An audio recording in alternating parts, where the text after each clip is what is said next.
video is all about recovery from addiction to either substance or behaviour. My addictive substance, alcohol, and probably could have been worse if I hadn't been so fearful. But my behaviour, also addictive. Work, relationships, collecting, materialism, all the gadgets of life, I guess. All the things we're taught by marketing that we ought, should and want to have. Because then we feel better about ourselves. But what I learned over the years, no amount of material acquisition, be it money, things, it never made any difference. It didn't actually make me feel better. It just made me wonder where to store it all. So we go into crazy behaviour of filling cupboards full of things we don't use for years. And I'm in the process of undoing some of those things, because even though I've only been here for a short while where I live now, I seem to be accumulating stuff as fast as I can, and I ought to stop it. So, recovery, addiction is a very serious subject, and addiction kills most people. It's very few people who actually get into recovery and find a way to stick with it, and I was one of those. So often swearing off drink because it gave me a headache, or at least a feeling of complete disassociation and detachment from reality. And that's what I wanted. I wanted oblivion from reality, often when things were going wrong. And often when work made so much stress in my life, I just wanted to relax. So there was joyfulness and conviviality, and then dependence. And after 2 reasonably successful careers, I fell off the career ladder into a pit of despair with a nervous breakdown. And probably that saved my life, or put me on a new course of action, which was even more despair and desolation, and a realisation that depression was something that I was going to have to deal with on a daily basis. But it took a while, and when we're in depression we look to medicate or self-medicate ourselves out of harm and feeling awful. And of course alcohol provides oblivion, so we lose touch with reality and life gets completely unmanageable. And often we think we ought to go back to doing the same old thing again. So there was a part of me which wanted the big career back in some capacity or other, and I realised it was an impossibility because the breaking of me had changed me, and to go back to where I was would have required diligence far beyond my capacity, and I guess going back to a life which I couldn't actually enjoy, because I never enjoyed it really in the way that it was meant to be, whatever that was. So I've learned a lot about life changing, and a fellowship has helped me find sobriety on a daily basis, and that fellowship is AA, Alcoholics Anonymous. My family, friends and people who helped me, and professionals, helped me find that moment of clarity to say, I can't do it on my own, maybe it can't get any worse, but it did. And to try change my attitude and behaviour and put some action in it. And I guess action is the key word for me today. And I've been studying a bit of research about quotes, and also looking at the Daily Reflections book, which is part of the AA literature or fellowship literature, to help me calibrate what am I going to do today and how am I going to approach it. So what is AA? I share the AA preamble and statement of intent because it slows me down into the moment of now, and it's about sharing experience, strength and hope of what is AA and what's happening, and why life works today in recovery, and not drinking, and not absolutely obsessing over having the next right thing. More to do with doing, acting, or doing something which is the next right thing. So the AA preamble goes like this. Alcoholics Anonymous is a fellowship of men and women who share their experience, strength and hope with each other, that they may solve their common problem and help others to recover from alcoholism. The only requirement for membership is a desire to stop drinking.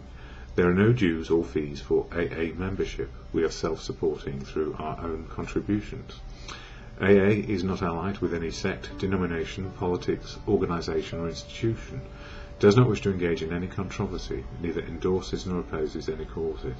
Our primary purpose is to stay sober and help other alcoholics to achieve sobriety. What a gift to be able to help other people, put some action in, and as a result we give it away to keep it. We help other people, and it helps us develop our own wisdom of how to live our lives. It's not saying you ought to do it this way, it's actually just saying we've done it this way and it didn't work very well, or we've done it that way and it seems to work a little bit better. So that's what fellowship is. It's a mutual support of each other, and also challenging each other using the tools of the program, which is to have a sponsor who can challenge what we're up to an extent, to do with the steps, and to learn how to do this 12-step action program, which is suggesting that we need to change our attitude and behaviour on a daily basis. You know, if we start to think that we've actually got it cracked and we don't need to do any more action to change ourselves, then we're deluded, because every day produces more action and more wisdom and more learning. And it's about we change, not the rest of the world. We're powerless over everything else. All we need to do is change ourselves and look at our attitude and behaviour and see what we can do to the good and the next right thing. So it's good. Daily reflections today. In this book it's all about 12 steps, and each month covers one of them. So this month it's all about a higher power restoring us to sanity. And it says here, for February the 25th, the challenge of failure. In God's economy, no matter what you believe God to be, it's a good way of describing it. In God's economy, nothing is wasted. Through failure, we learn a lesson in humility, which is probably needed, painful though it is. In other words, we've got to get right-sized, which is just human, same size as everybody else. We're not more important than anybody else. We're not special and different, but we are unique and authentic on our path. That's where we are. How thankful I am today to know that all my past failures were necessary for me to be where I am now. Through much pain came experience, and in suffering I became obedient. When I sought God, as I understand Him, He shared His treasured gifts. Through experience and obedience, growth started, followed by gratitude. Yes, then came peace of mind, living and sharing sobriety. And when it says there for me, He shared His treasured gifts, well, you know, my understanding of God is just mine. God, for me, God is truth. So if I can access the truth, I've got a good starting point. God is love, as Gandhi said.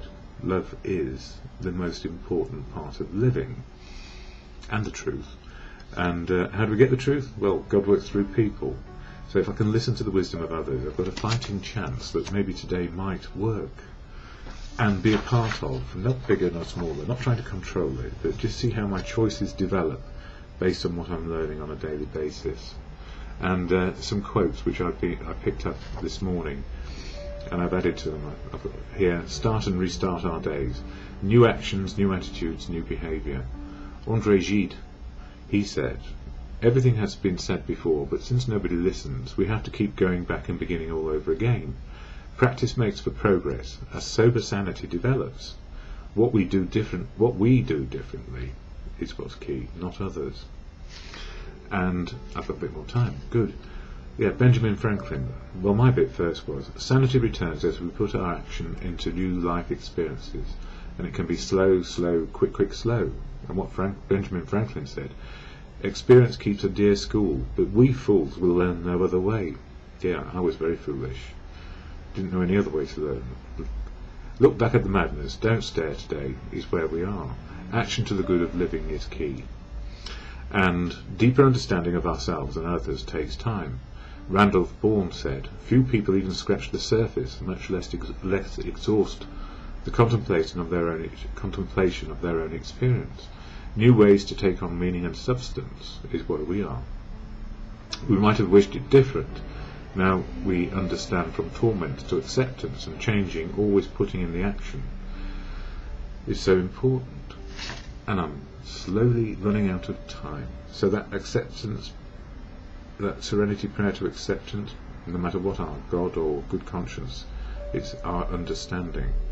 God, grant me the serenity to accept the things I cannot change, courage to change the things I can, and the wisdom to know the difference is just for today.